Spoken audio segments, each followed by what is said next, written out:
Josh Allen gets hurt and the media calls him a warrior. Shedeur Sanders plays through a messed-up throwing hand, and they say he's just making excuses. Let that sink in, because what's happening right now in Cleveland isn't just about football anymore. It's about perception. It's about double standards so obvious, you don't even have to be a football fan to see them. And the more Shedeur plays, the more it becomes clear. He's not just fighting elite defenses. He's fighting a system that was never built for him to succeed. How do we know this? Just look at the coverage. When Josh Allen limps to the bench, the headlines flood in: gutsy performance, tough as nails, playing through the pain like a true leader. But when Shedeur plays with visible pain in his throwing hand, a literal quarterback's lifeline, suddenly all that grace disappears. The conversation becomes, is he falling off? Should the Browns bench him? He's not built for this level of play. No context, no compassion, just conclusions. So here's the question: are we really watching two quarterbacks being analyzed the same way? Or does the playbook change depending on who's holding the ball? Because when you break it down, the plays, the media takes, the fan narratives, the coaching decisions, it starts to feel less like coincidence and more like a pattern. A pattern black quarterbacks know all too well: no margin for error, no patience to grow, and no benefit of the doubt. And maybe Shedeur Sanders is just the latest name on a long list of young black athletes pushed into no-win situations, only to be blamed when they don't come out on top. But here's the kicker. Despite all of it, the injuries, the disorganized coaching staff, the penalties, the hostile media commentary, Shedeur is still balling. Still stepping into the fire week after week and showing real signs of greatness. He's doing more with less. And that should terrify everyone who's built their identity around doubting him. Because what if, just what if, Shedeur isn't the bust the media wants him to be? What if he's the real deal, and the only thing holding him back is everything around him? In this video, we're breaking down the truth behind Shedeur Sanders' situation in Cleveland, the injuries, the coaching, the bias, the numbers the media doesn't want to talk about, and why this entire narrative is not just unfair, it's dangerous. And by the end of this, you'll never see another NFL quarterback comparison the same way again. When Josh Allen walked off the field holding his foot, the immediate reaction was calm. The TV commentators labeled it precautionary, and the sideline reporters said it was no big deal. Even before any tests came back, the assumption was obvious: he'd be fine, nothing to worry about. The coaching staff backed him, the broadcasts reassured fans, and the headlines, all glowing.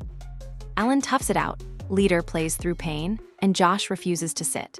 He got the heroic narrative, strong, unshakable, the kind of guy who battles through anything for his team. No questions about whether he should have sat. No criticisms about hurting the team by trying to play through it. Just praise. But when Shedeur Sanders guts out an entire game with an injury to something far more critical for a quarterback, his throwing hand, a completely different story unfolds. There was no mention of courage. No acknowledgement of the difficulty of performing with a damaged grip and pain affecting every pass. Instead, he was called careless, sloppy. People asked why his timing was off, why his throws were missing the mark, and some even claimed he should have been benched. It wasn't about effort, it was about failure. No context, no grace, just judgment.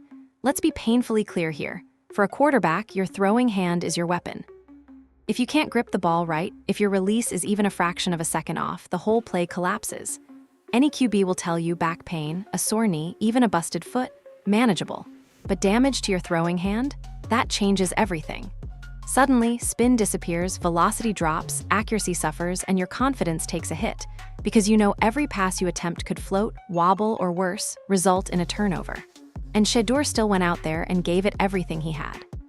So where was that same narrative of toughness that Josh Allen got? Where were the fought-through adversity segments? They didn't come. Why? Because the expectations are different. Because for some quarterbacks, especially black quarterbacks, there isn't room for struggle. You're either dominant or you're disposable, and that difference starts showing up the second something goes wrong. Shedeur's injury wasn't hidden, it was visible. His grip looked strained, his follow-through was off, and it was clear from the replays that his hand was bothering him all game. And yet, the commentary never stopped to ask, maybe that missed throw wasn't mechanics, it was pain? Instead, those same plays got chopped up, used as proof that he's not ready for this level, and circulated online by Twitter trolls as evidence that he's overrated. Meanwhile, Allen could throw an interception 2 plays after limping back into the game and still be called gritty and toughing it out for his team. The disparity in how both injuries were talked about isn't just subtle, it's glaring. It's the kind of double standard that black quarterbacks have been facing forever. Play hurt? You're not tough, you're reckless. Sit out? You're soft. Make mistakes? You're not ready. But the same scenarios play out for white quarterbacks, and it becomes a story of bravery, of pushing through adversity. People say they're wired different. They get the benefit of the doubt, even when the mistake is bigger or the injury is smaller. And this isn't just about one game. It's part of an ongoing pattern. Justin Fields gets called inconsistent while playing on a bottom 5 offense, running for his life every week. Trey Lance played 3 NFL games and was labeled a bust. Meanwhile, Zach Wilson spent over 2 full seasons throwing picks to backup DBs, and commentators said he needs more time to develop. That's not football logic. That's coded bias, masked as analysis. The truth is, what Shedeur did playing through that injury should have been respected. Any experienced coach or analyst watching that tape could see he wasn't at full strength, and yet he kept making throws, kept taking big hits, and didn't use the injury to make excuses. That's leadership. That's toughness. But it didn't get packaged as such. And fans see right through that biased lens now because it's becoming impossible to ignore. You have to ask yourself, if it were Josh Allen out there with a taped-up throwing hand, grimacing after every snap and still putting together scoring drives, would Twitter be roasting him? Would the analysts be talking about how his draft stock was a mistake? Or would they be praising his competitive fire and love for the game? Let's be real, we already know the answer. That's what makes this so frustrating. It's not that Allen shouldn't be praised, he's earned plenty of it. But why doesn't Shedeur get even a piece of that same respect when he's clearly sacrificing just as much, if not more? Why is his injury dismissed as a footnote while someone else's hangnail gets a 10-minute breakdown? The NFL loves a comeback story as long as it comes from the right kind of player. The media loves a quarterback who fights through adversity. Unless their skin tone makes that narrative uncomfortable. And that's the problem. We've normalized these double standards to the point where most people don't even catch them until it's in their face. Well, this one's in your face. Right now. Because how Shedeur's injury was treated isn't just coverage, it's commentary on how we still see black QBs as something other than the prototype. Less forgiving, more critical, quicker to write off, and slower to celebrate. And until that changes, we'll keep seeing stories like this. But for anyone willing to really watch the film, to really understand quarterback play, they know. Playing the way Shedeur did under those conditions wasn't failure. It was one of the toughest performances of the week. And it's time people start recognizing that. It would be one thing if the injury coverage was the only red flag, but it's not. Because even when Shedeur is fully healthy and putting the ball exactly where it needs to be, the conversation still finds a way to twist. He can make the same throw as Josh Allen, same placement, same timing, same result, and somehow it gets framed as a mistake instead of a highlight. It's not a coincidence at this point, it's a pattern. And it's getting harder and harder to keep pretending this isn't happening. Take a simple out route. Allen zips a ball low and outside, right at the sideline. The receiver drops it. The talking heads say, that's a perfect throw. The receiver's gotta come down with that. The praise goes to the quarterback. Great anticipation, clean release, absolute dart. Now rewind the tape and change the jersey. Shedeur makes nearly the exact same throw, hitting a tight window right on the sideline. The ball hits the receiver's hands, falls incomplete, and suddenly the commentary shifts. He threw it behind him. Bad ball placement. Timing was off. Somehow the same throw becomes Shedeur's fault. The receiver's hands, not even part of the discussion. It's his mistake. Always, and this doesn't just happen in one-off moments. It happens continually. Screens, slants, seam routes, it's like they've got 2 sets of rules for how accuracy gets judged. If Allen underthrows a deep ball, it's the wind caught it. If Shedeur underthrows it, he doesn't have the arm strength. If Allen misses a timing route, it's on miscommunication with his wideout. For Shedeur, it's he doesn't understand the system. Same result, completely different commentary. These aren't isolated examples. This is a consistent trend in how so-called analysts cover black quarterbacks, and Shedeur is just the latest in the crosshairs. And the worst part is that it's subtle enough for casual fans to internalize it without even noticing what's happening. The average viewer watching Sunday highlights walks away thinking Shedeur is that sharp or that he misses open guys. Not because they actually watched the all-22 film and broke it down, but because the media preloaded them with bias. It's like putting on glasses with a chip in the lens. You think you're seeing reality. You're not. Ask any experienced quarterback coach or former player who's looked at the actual tape. They'll tell you straight. Shedeur's mechanics are clean. His ball placement under pressure is better than most first-year QBs.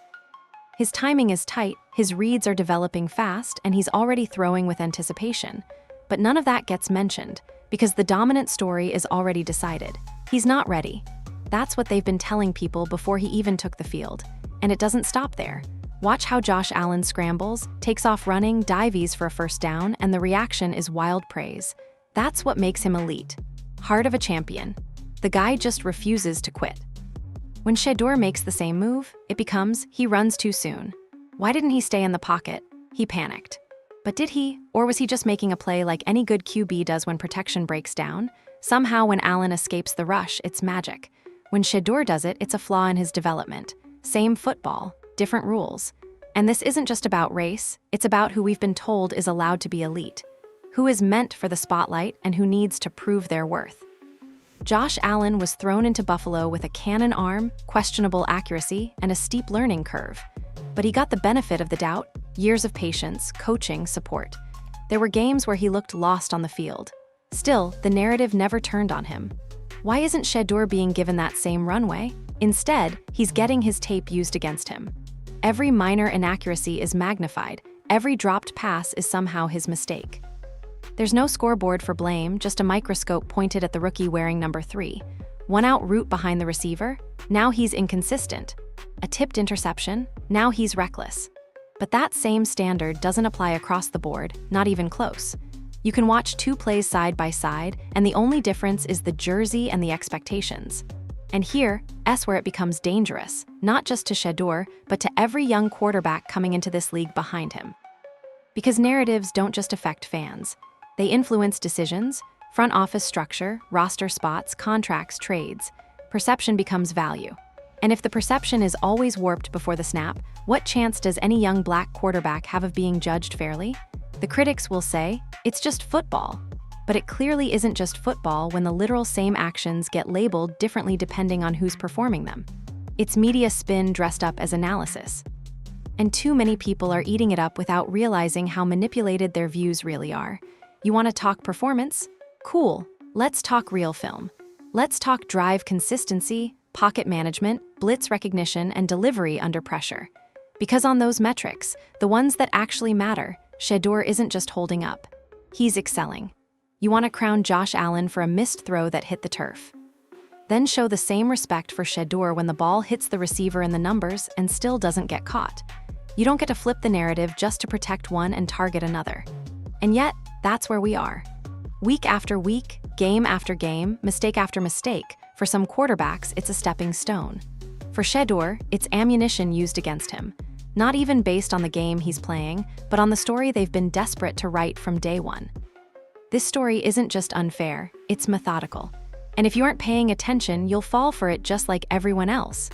Let's talk about the people driving this whole narrative into the ground, the critics. Not the real football minds, not the experienced coaches or respected analysts. No, we're talking about the online noise, TV hot takes, and self-appointed experts who have somehow become the loudest voices in the room. These are the people who have never studied a playbook, never played a down, and couldn't tell the difference between cover 2 and man press if their lives depended on it. But they've convinced millions they're qualified to judge a rookie quarterback's career by watching a few highlight clips and reading box scores. And the most dangerous part of it, these people carry weight. You go on social media after a Browns loss, and what's the first thing trending? Not the coach, not the offensive line, not the holding penalties or blown defensive assignments. It's Shedeur, every time, like clockwork. No matter what happened in the game, the result somehow lands on him. He could throw 3 touchdowns, convert on 3rd down under pressure, take multiple hits without flinching, and people will still twist it as a bad performance. Why? Because most of these critics made up their mind about him before he ever stepped on an NFL field. And now, they're just looking for ammo. That's the game. It's not analysis, it's confirmation bias. They're not watching to evaluate, they're watching to be proven right. Every missed pass becomes validation. Every loss is an opportunity to say, see, we told you he wasn't ready. But ask those same people to break down his footwork on a corner blitz or explain route progressions based on a nickel defense silence. They don't know the game, they know the storyline. And this isn't just annoying, it's harmful. These amateur narratives create real pressure, not just for Shedeur, but for coaches, GMs, and organizations managing young players. When the media machine decides that a quarterback isn't it, that pressure filters into game plans, locker rooms, and long-term decisions. Suddenly, you've got coaches calling safer plays, afraid of turnovers. Offensive coordinators overcorrecting, trying to shut the critics up. The whole team starts leaning in on the noise instead of blocking it out, and just like that, you've built a system around fear. Not confidence, not development, fear. Look, quarterbacks make mistakes. Everyone does. But the obsession with Shedeur's every move isn't about growth or honest critique, it's personal. And frankly, a lot of it is just lazy, because doing real analysis takes work. You've got to watch full games, break down matchups, understand the context, the pressure, the reads. That's real film work, but it's easier to put up a 2-minute reaction video saying, "He sucks," after one bad throw, than it is to dive into why the play broke down in the first place. And the thing is, Shedeur isn't just battling opposing defenses, he's battling that noise, every single week.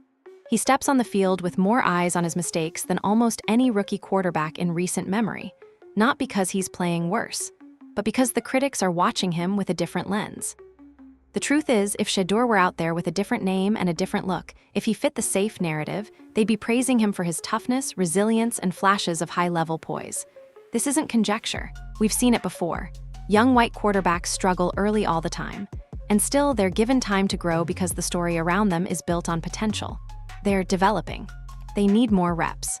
They get excuses: bad coaching, poor protection, weak receivers, no run game.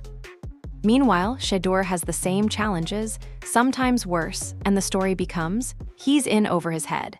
It's not just disrespectful, it's delusional, and this cycle of criticism isn't even original. We've seen it with other black quarterbacks again and again. From Lamar Jackson to Cam Newton to Jalen Hurts, the script changes depending on who's telling the story. And when somebody like Shedeur shows up with real talent, real composure, real NFL tools, it makes some of these loud voices uncomfortable. Because now, the narrative doesn't fit. It threatens whatever fake expertise they've been selling to their audience for years. So instead of admitting they might have misjudged him, or that it's too early to write anyone off, they double down. They get louder, more aggressive, more disrespectful. Because if Shedeur succeeds, it doesn't just mean they were wrong. It means everything they've been pushing about who belongs at quarterback, what greatness looks like, how leadership should sound, it all breaks down. They can't have that, so they move the goalpost instead. First it was, he's only good in college. Then it was, he won't last an NFL season. Now it's, he's serviceable but not a franchise guy. Tomorrow it'll be something else. It always is, because some people need him to fail, not because of anything on the field, but because of what he represents. And let's be honest, a poised, intelligent, young black quarterback performing well in a losing environment doesn't fit the script these critics want to sell. Shedeur breaks the mold. And for people built on stereotypes, that's a problem they'd rather tear down than acknowledge. But here's the thing, they don't control the field. Shedeur still has the ball in his hands, still has command of the huddle, still has the respect of his teammates. The loudest voices online may scream the hardest, but on game day, he chooses the reads. He sets the tone, he leads the drive, and despite everything thrown at him, injuries, hate, dysfunction, he's still standing tall in the pocket. Maybe it's time the critics sit this one out, because eventually the tape speaks louder than the noise. And anyone really watching knows Shedeur ain't the problem, he might just be the future. Let's talk about Kevin Stefanski. Because while the media is busy tearing down a rookie quarterback, no one seems to be asking the more obvious question: what exactly is the head coach doing to fix any of this? Shedeur is the one taking the bullets week after week, but behind the scenes, it's Stefanski's system, Stefanski's playbook, and Stefanski's decisions that are shaping every snap. And right now, they're setting Shedeur up to fail. When you've got a young quarterback taking the field under constant pressure, your job as a head coach is survival strategy. You simplify the schemes. You emphasize quick passes, rollouts, misdirection, anything to keep him out of harm's way while he learns. More than that, you adjust. You evolve. You protect your quarterback mentally and physically. But how often have we seen that from Stefanski this season? Almost never. Game after game, the offense looks the same: rigid, predictable, overly complicated formations with long developing routes that take forever to materialize behind a collapsing offensive line. It's almost like Stefanski forgot he's not coaching a 10-year vet anymore. You can't run your system like it's 2020 with Shedeur under center in year one.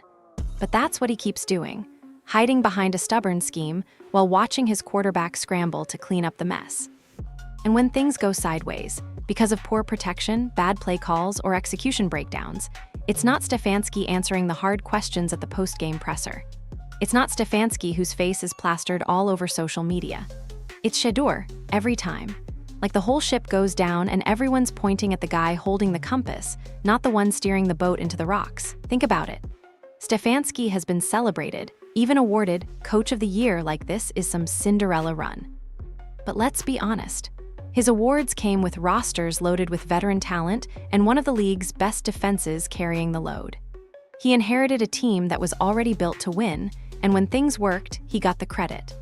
Now that the talent gaps are more obvious, now that development really matters, we're starting to see who he actually is as a coach, and it's not impressive. When Cleveland's gap discipline on defense is a disaster, when receivers can't stay on timing, when the offensive line commits penalty after penalty, those are all coaching failures. That's culture. That's preparation. That's accountability. But Stefanski stays shielded, hiding behind Shedeur's box scores while pretending this team's issues are suddenly execution problems. Make no mistake, execution starts at the top.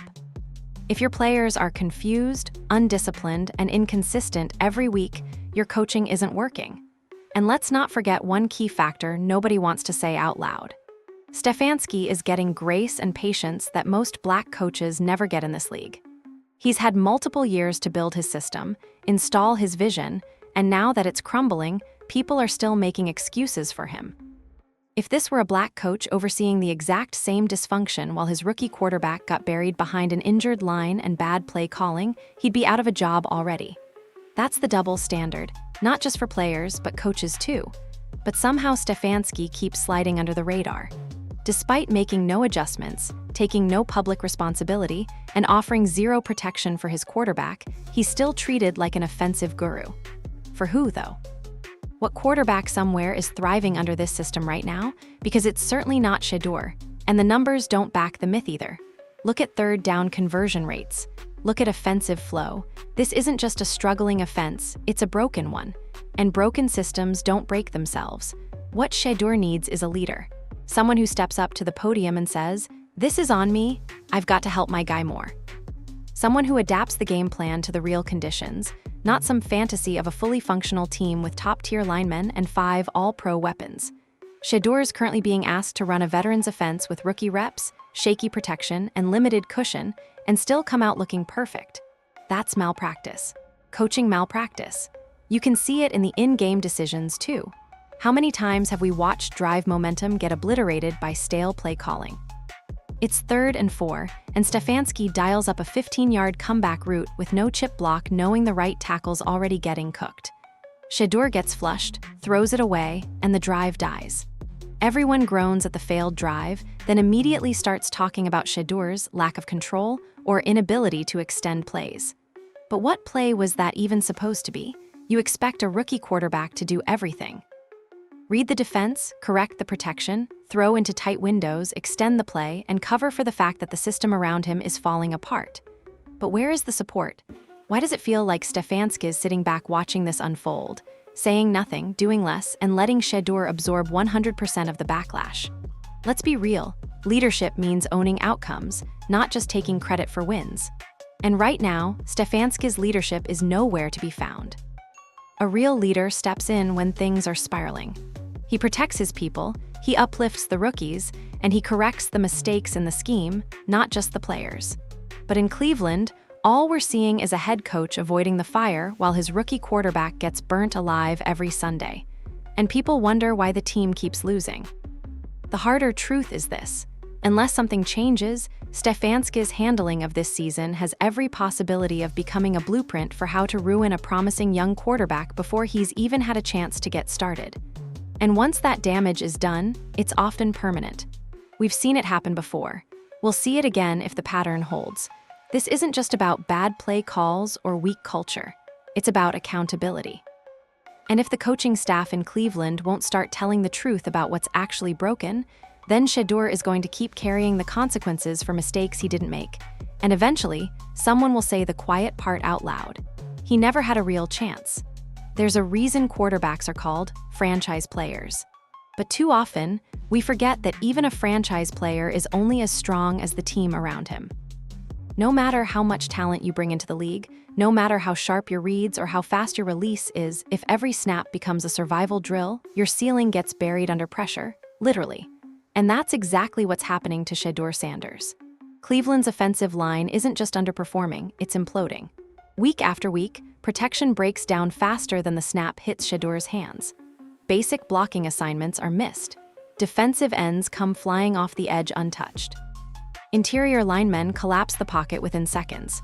And through all of this, Shedeur is expected to operate like he has time to scan the field, read progressions, and deliver cleanly. He doesn't. It's a miracle he's even staying on his feet. Let's be clear. You can't execute NFL-level quarterback play when the pocket's collapsing in 1.8 seconds. That's not an opinion, it's physics. Watch the tape. There are play-action snaps where Shedeur doesn't even have time to finish his fake before he's got a 280-pound lineman in his face. He's playing two positions, quarterback and escape artist. Only difference is, every other top QB in this league has an offensive line whose job is to let the quarterback be a quarterback. But for Shedeur, every completion is a jailbreak. Even when plays are designed to go deep, there's no time for routes to develop. So now he's blamed for checkdowns and short yard attempts. Critics complain he's not trusting his arm. He is, but the field shrinks when your protection collapses in 2 seconds. It forces short gains, off-platform throws, and desperate improvisation, not because that's what he wants, but because that's all the system allows. Every elite quarterback in the league has something that's becoming a luxury to Shedeur: time. And even when the protection somehow holds up for 1 or 2 plays, the moment the Browns start to find rhythm, penalties kill everything. A huge 38-yard run called back because of holding. A pass into tight coverage that finally moves the chains, only to be erased by a chopped block. These aren't bad luck, they're discipline failures. That's coaching. That's technique. That's repetition not being instilled in practice. But what's the easiest scapegoat every time it goes wrong? Shedeur. It's always Shedeur. The media doesn't look at the guard who missed his assignment. They don't highlight the false start on second and short that ruined an easy conversion. They zoom in on Shedeur's stat line, find an incomplete pass, and echo it all over social media. Never mind the fact that he threw that ball under pressure while dodging a blindside hit with no separation from his receivers. It's on him now. And it gets worse. On one of Cleveland's best plays of the game, Quinshon Judkins breaks free for nearly 40 yards. It's erased. And guess what? People still manage to spin that moment as more evidence that Shedeur's not putting up enough points.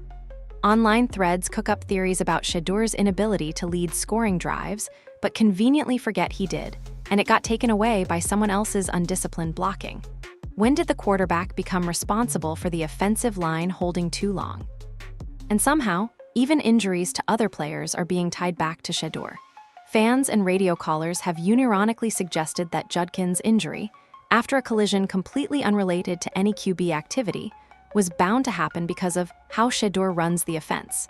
Think about how deep the bias has to go for them to start assigning running back injuries to the quarterback making clean handoffs. It defies football logic. But it doesn't need logic, because it feeds the narrative. And the narrative always finds a way to link failure back to Shedeur Sanders. That alone should make you stop and think. No quarterback in the league, not one, has ever been asked to do more with less and still judged this unfairly. He's playing behind one of the worst performing lines in the NFL. His receivers aren't creating separation. Half the time, his own coach is calling plays that don't even match the defensive look. And on top of all that, the entire game is being placed on his shoulders like he's the final piece of a championship team, not a rookie walking into dysfunction trying to build something from the ground up. He's being criticized as if he's failing an engine that's built and ready to run, when in reality, he's the only piece that's working, and everyone around him is making survival a miracle. There are quarterbacks in much better environments putting up far worse tape, but those guys get hope. Spare coverage. Give it time talk. With Shedeur, it's blame first. Why didn't he win? Why didn't he carry it? Why didn't he fix it? As if he's supposed to block, throw, catch, and coach the team all at once. And here's where it turns dangerous. If this doesn't change, it won't just destroy confidence, it could destroy development entirely. Quarterbacks don't get better when their progressions are panicked, when they have to abandon plays and play hero ball every snap. Those aren't game reps. That's trauma. And we've seen that story before. Plenty of promising quarterbacks ruined by years of blame and no support. If Cleveland doesn't get serious about building a real pocket around Shedeur, if they don't take the offensive line seriously, clean up discipline, and start acting like they understand how pivotal every block is, then they're doing more than losing games. They're throwing away a star in the making who shows flashes of brilliance despite the chaos tearing everything down around him. And maybe that's what scares the critics the most. Because if Shedeur Sanders can still put together highlight drives and elite-level throws in the middle of this, what happens when the team around him finally rises to his level? What's happening to Shedeur Sanders isn't just a Cleveland problem. It's the same story we've seen again and again, just with a different jersey. Different coach. Same script. Because once you strip away the names and logos and highlight reels, you start to see it for what it really is. A system where black quarterbacks have to be perfect just to be seen as good, while their white counterparts can fail for years and still be labeled as promising. We've seen this movie too many times. A black quarterback puts up decent numbers on a bad team, makes jaw-dropping plays while battling chaos, and the conversation becomes, he's athletic, but can he read defenses? Meanwhile, a white quarterback throws back-to-back picks in a clean pocket, and the media calls it growing pains. For Shedeur, one tipped interception becomes a nationwide topic. For someone else, it's barely mentioned. When they talk about Shedeur, they micromanage everything he does, his facial expressions, his leadership style, whether he slides early, whether he celebrates too much, whether he doesn't celebrate enough. People dissect his body language like it's part of some conspiracy. But when Josh Allen fires a ball into triple coverage or yells at his O-line on the sideline, he's competitive. He's fiery. It's passion, not arrogance. The rules just aren't the same.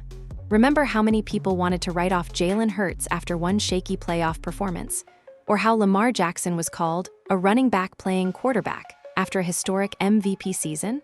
How Cam Newton got picked apart for his dancing and then punished for smiling too much when he won. The goalpost moves constantly, and it always seems to move when a black quarterback is doing the moving. White quarterbacks have years to figure things out. Full rebuilds are structured around their timelines. They get second chances, third chances, long leashes. People say, be patient. You can't expect greatness overnight. But black quarterbacks, from day one the clock is ticking. You better thrive in a dysfunctional system with no protection and inconsistent play calling, or they'll slap the bust label on your back and throw you to the wolves. That's the tension Shedeur is living through right now. And you can see it in how people speak about him. He's not allowed to develop. He's not allowed to have a bad week. He's not allowed to be a rookie learning on the job. No, he has to immediately be the savior of a broken franchise, play like a 10-year vet, somehow erase years of failure with his arm, all while ignoring 1,000 cameras that are just waiting to catch a slip-up. It's not just pressure, it's sabotage. And the worst part is the criticism hiding behind objectivity. The media will say, we're just being honest, or we're holding him to the same standard. But that's not honesty, because the standard isn't the same. If it was, those voices would also be tearing down quarterbacks like Mac Jones, who struggled in quieter conditions. They'd be questioning Zach Wilson's IQ after countless poor decisions. But they're not. They're silent, or they're offering excuses. Want real honesty? Take two quarterbacks with identical stats. If one is white and the other is black, you already know which one gets called raw or a project, and which one gets called intelligent or ready to lead. You know who gets treated like the future of the franchise and who gets treated like a place filler waiting to be replaced. And here's the real twist: when Shedeur plays well, they still find ways to walk it back. A perfect drive becomes, well, let's see if he can sustain that. A laser throw into coverage becomes, he got lucky. A win becomes, well, the defense carried him. Nothing is ever enough. The better he does, the more the critics look for angles to downplay, minimize, or just ignore it altogether. Because deep down, some of these narrative makers aren't actually here to analyze performance. They're here to protect a version of the league that's familiar to them. Comfortable, predictable, where leadership at QB has a certain look, a certain style, and a certain background. When someone like Shedeur walks in and challenges that mold with charisma, intelligence, and raw talent, it ruins their blueprint. And so they push back. Subtle at first. A criticism here, a question there. Does he really have the mental toughness?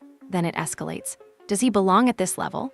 Then come the whisper campaigns, the false narratives, the social media echo chambers full of bad faith takes.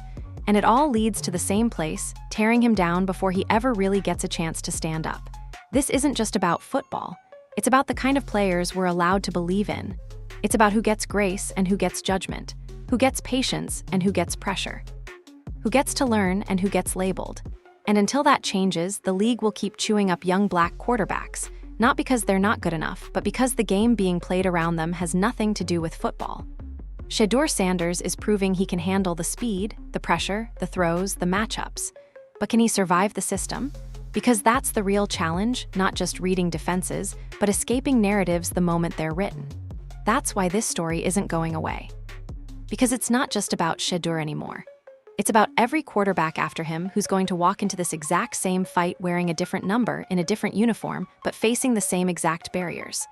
And maybe, just maybe, Shedeur can be the one who breaks the cycle. At some point, the Cleveland Browns are going to have to make a decision, a real one. No more waiting, no more blaming, no more hiding behind media talking points or padded press conference soundbites.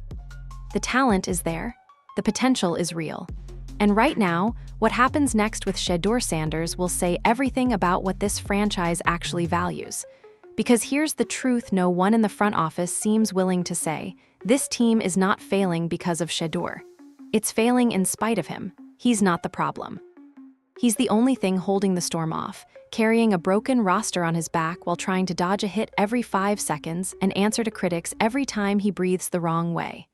And while everyone else in the organization gets time to figure it out, he's being asked to win with nothing. Leadership should recognize that. But so far, silence. And that silence is dangerous. It creates a vacuum where the loudest voices are the wrong ones: the trolls, the media doubters, the analysts who couldn't coach a high school team.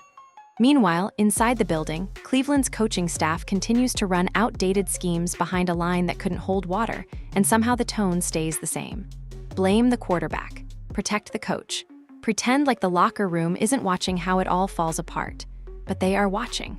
The players see when the offensive line doesn't improve. They see when a wide receiver misses his route and Shedeur takes the heat. They see when holding penalties erase momentum, again, and the media blames clock management or a bad throw. And they know. Because unlike the critics in the stands, these guys are on the field. They hear the cadence. They feel the hits. And when they see their quarterback standing up after every single one, still calling plays, still trying to rally a sideline that's lost half its confidence, that earns respect. The real question is this: will the Browns organization respect that too? Will they finally admit what's happening? That they are wasting a rare young talent by backloading all their problems onto his shoulders and pretending like this is just part of the process. Because at some point, that narrative doesn't just fail Shedeur, it fails the entire team. Once your locker room realizes the franchise is okay letting its best hope collapse without help, the trust breaks down. And when you lose the trust of the locker room, you don't just lose games, you lose culture. Yet the front office keeps moving like time is on their side. Like 2025 is going to magically fix itself. But let me ask this: how many promising quarterbacks have already been ruined by mismanaged early years, poor coaching, bad protection, and misplaced expectations?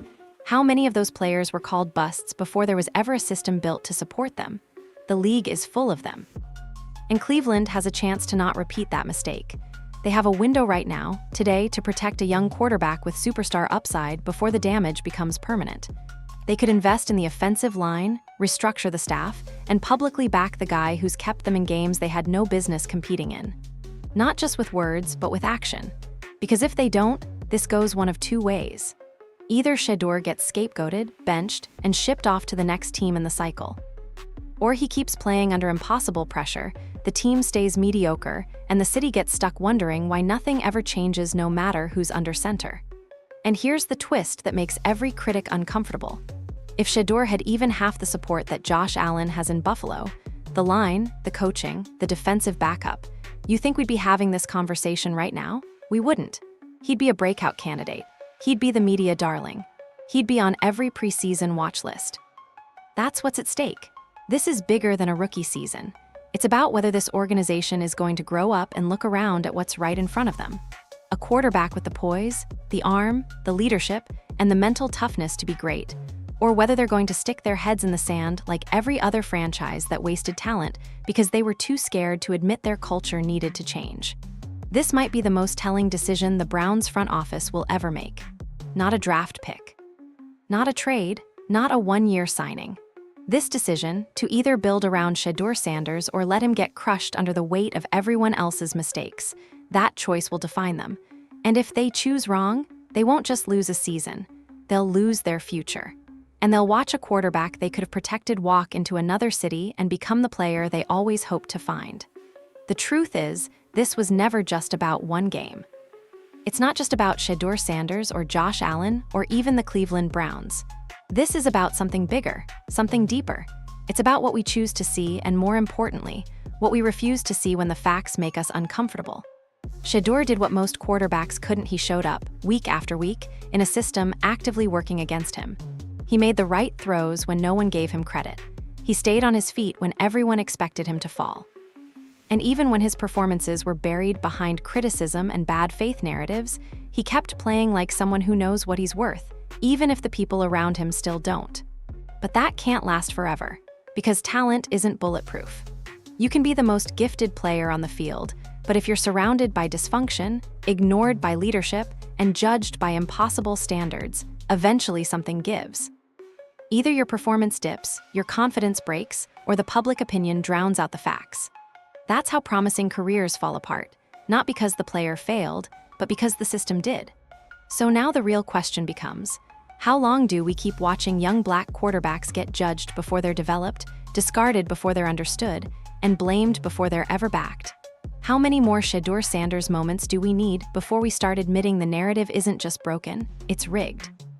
Because if this league is ever going to evolve, it has to start being honest. Honest about its biases. Honest about who gets protection and who gets thrown to the wolves.